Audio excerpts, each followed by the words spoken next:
We've been talking about, of course, wisdom in the book of Proverbs, but specifically, we've been talking about the nature of wisdom, and we have seen that the source of it is only the Lord. There's no questioning that. But tonight, what we're going to look at in Proverbs chapter 2, and we're going to stay in the same grouping of verses, is that God gives wisdom increasingly to those that walk near to Him. All right? So there is a correlation. You're not asleep yet, right? There's a correlation between your closeness of walk to the Lord, seeking after Him, and the wisdom that you receive from Him. And we're going to look at that correlation, all right? So let's begin with the word of prayer, and we'll read these. Father, I pray that you would let these verses, Lord, change us, hit home to us. I pray that your great wisdom will come out of verses that are talking about wisdom. And Lord, we love you, and we owe everything we are to you. And we praise your holy name for letting us be here together tonight. In Jesus' name, amen.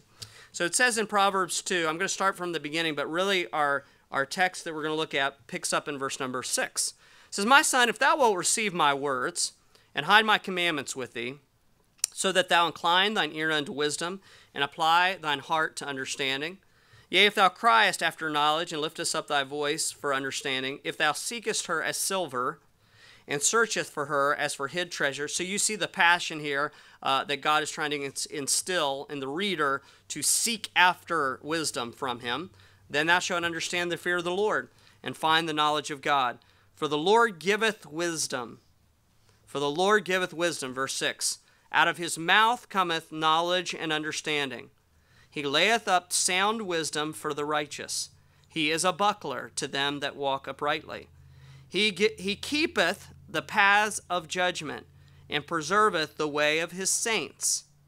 Then shalt thou understand righteousness, and judgment, and equity, yea, every good path. So if I am cooperating with the verses 1 through 8, verse number 9 comes, then shalt thou understand. You may be seated. So basically in verse number 6 through verse number 8, there are 6 times where either the Lord's name is used or a pronoun of His name, like His, okay? In fact, there's actually 7. There's one in verse number 8, the last phrase of verse number 8, that's understood. So basically, 7 times in a discussion about wisdom, the Lord's name appears, or a pronoun of the Lord's name. You say, well, who cares? Are we counting nouns tonight? What are we doing? Well, we are understanding or trying to understand the nature of wisdom and asking ourselves how to get it. And here we have a passage talking about how to get it. And 7 times the passage refers to the Lord. Okay, that refers to Him in His name or in pronoun. We find His name connected to wisdom or some association of wisdom, or like knowledge and like understanding. So it doesn't take a brain surgeon to figure out that wisdom or getting wisdom is really connected to getting it from the Lord. What we want to think about tonight is this connection of drawing near to the Lord as far as walking with Him, seeking it from Him, seeking wisdom from Him, and the change of wisdom that is happening inside of us. And what I'm throwing out to you tonight in these verses, and what I'm going to prove to you, and then we're going to be done, is that your proximity, how close you're walking with the Lord, has everything to do with how wise you're getting. Okay? You got that? How close you're walking with the Lord, it has everything to do with how you are growing in wisdom. And so, the turnabout is fair play on that if you're not walking closely to the Lord, you're probably not increasing in wisdom. Let me ask you this question. Does practice make perfect? Yes or no? Yes. No. Who says no? Raise your hand. The answer is no. Practice doesn't make perfect. Perfect practice makes perfect. Okay, big difference. You can go along in your Christian life practicing something, but if you're practicing the wrong way, you're not gaining anything.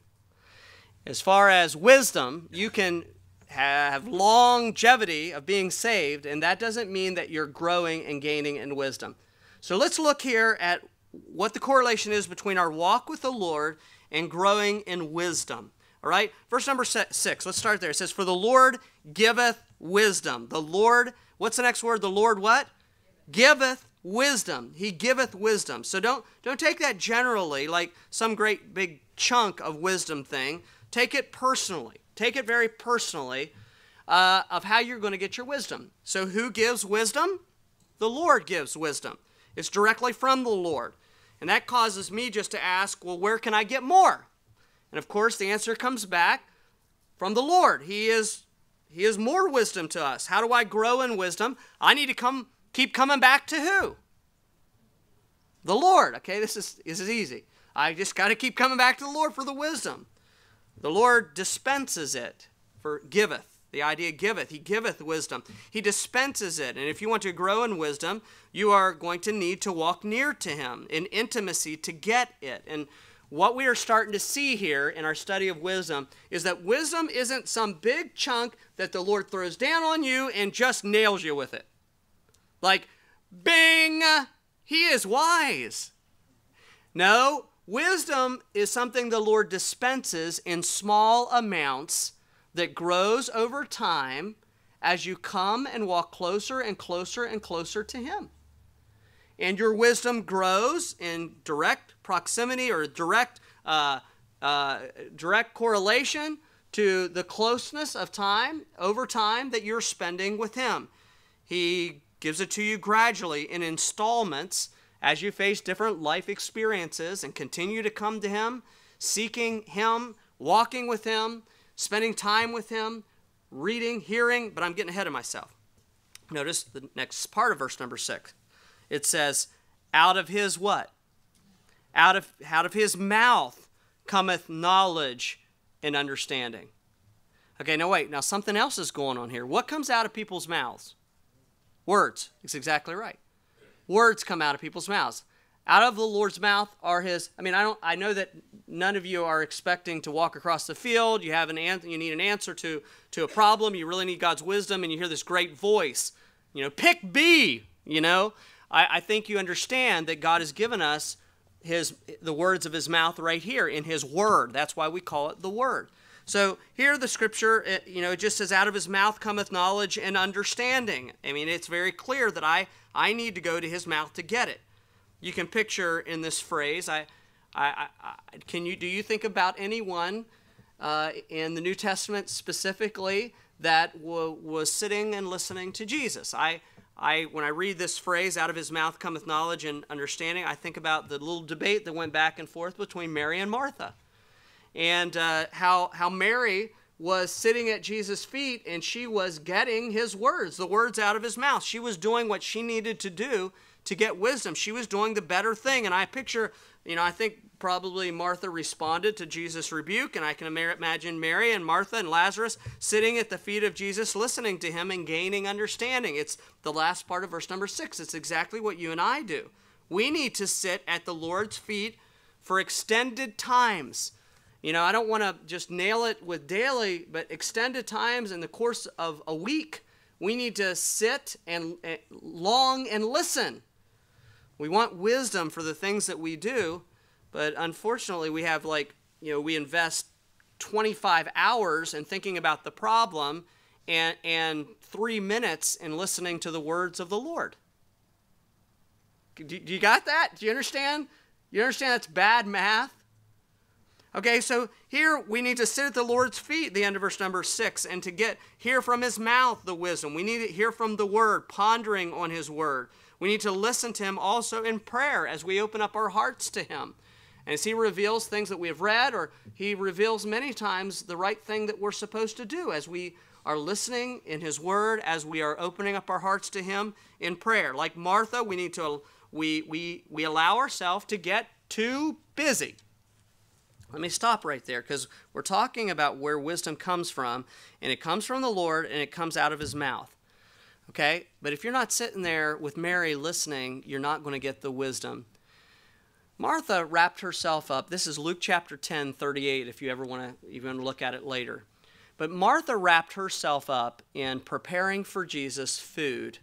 He had come to her house, and her sister Mary, however, did a different thing. Jesus was teaching, and she sat at his feet with other disciples and listened to what he had to say. Martha comes to Jesus and just beside herself. I'm doing all this stuff. Can't Lord rebuke my sister and tell her to come help me do this good stuff? I'm getting you food. I'm putting out refreshments or whatever she was doing. And Jesus just really stops things and says, Mary's chose the better part. She's chose the right thing, the best thing. Now, if you're my mom, then you would just say, well, then nobody would get anything together. You just starve then, right? Yeah, but I think here's the point of that story, and it's the point of verse number 6. If we are too busy to sit at the Lord's feet and to listen to the words of his mouth, we are too busy. We are doing wrong. Sometimes that's even good things that we are doing. If you're too busy with good things, to stop and to listen to the words of the Lord by reading his word and spending time with him, meditating, praying, talking with him, you're doing too many good things and not doing the best things. Sitting at Jesus' feet, sitting at the Lord's feet. I think that's hard for us sometimes. Look at verse number 7. The Bible says, he layeth up sound wisdom for the righteous. He is a buckler to them that walk uprightly. He layeth up sound wisdom. This laying up means he reserves it, he sets it aside. It's kind of like when your wife says, if you have a wife, or you can make this any way you want to think of it, but when she makes a dessert and says, hey, I'm gonna put a piece for you in the refrigerator. I'm gonna set a piece aside. Now, if that in my house, if you don't do that, our children, like locusts, will eat everything, and you'll have nothing but crumbs in about a moment. It's like, like termites. All right? It's kind of like that. This verse says that the Lord lays up sound wisdom for the righteous. It's like he banks it for you. It's like he has this chunk of wisdom that is all you need in life, wisdom, and he's banking it for you. He's laying it aside for you, sound wisdom for every decision you ever need to make in your life, parenting and careers and all of that. And when you come to him, he gives you the measure of the part that you need at the time. All that you need in life is banked for you. It's laid aside for you. The verse says he layeth up sound wisdom for the righteous. It means he sets a portion aside for you. Now, I don't think that this is literal. I think that this is talking spiritually, but he wants us to understand it in a literal way. That all the decisions that we need, all the wisdom for everything we need to do in life, the Lord has already laid aside that wisdom for us. We need to come and get our measure day by day. The Lord has a portion of sound wisdom set aside for you. Each time you come to him, you get a bit more of that portion. It is available to you who are committed to him, to seeking him, to get it in his righteous ways. Are you going to make withdrawals of that portion of sound wisdom this week? There's a good question for you. So will anyone in here, I assume you all will, I hope you all will, I hope I will you make withdrawals from the portion that he has set aside for you of sound wisdom? Will you go there to make a withdrawal, spending time with him, reflecting on his word, spending great time in prayer with him? Will you make a withdrawal of wisdom from the bank of the chunk of wisdom that is set aside, laid aside for you? It comes only as you are seeking it from him. You remember, look up at verse number 4, scan up there. You remember the intensity of how he's telling you to seek after wisdom from God. If thou seekest her as silver and searchest for her as for hid treasures. I mean, this is an intensity of coming to the Lord and saying, Lord, I have to have your wisdom in this business choice. There's someone here tonight that made a decision this week that they told me about, that it was a big decision. I mean, it was between a $7,000 and $10,000 decision this week. And the conversation was, they trusted the Lord, they prayed, they put it before the Lord, they sought his wisdom, his direction, and they pulled the trigger on the decision because they believed that the Lord would give them wisdom, had given them the wisdom to make that decision. Now that's good stuff. That's what I'm talking about, good stuff. Our wisdom needs to come from him. We need to trust him, be dependent on him to give us wisdom. We have seen verse number 7b before the last part. He is a buckler to them that walk uprightly. Buckler is that small shield. I put up pictures of it, several months ago. He is a personal small shield to you who walk uprightly. And I think that because this is in the middle of a discussion about wisdom. I think the point is that God's wisdom protects us against personal attack or getting involved in things that would really mess us up. When we seek after his wisdom, he gives us his wisdom. He gives us to us like a small shield that people in personal hand-to-hand combat would use for personal attack. Not a big whole huge thing, a personal, close hand-to-hand combat kind of a shield. And I think that's how his wisdom helps us, keeps us out of a heap of trouble.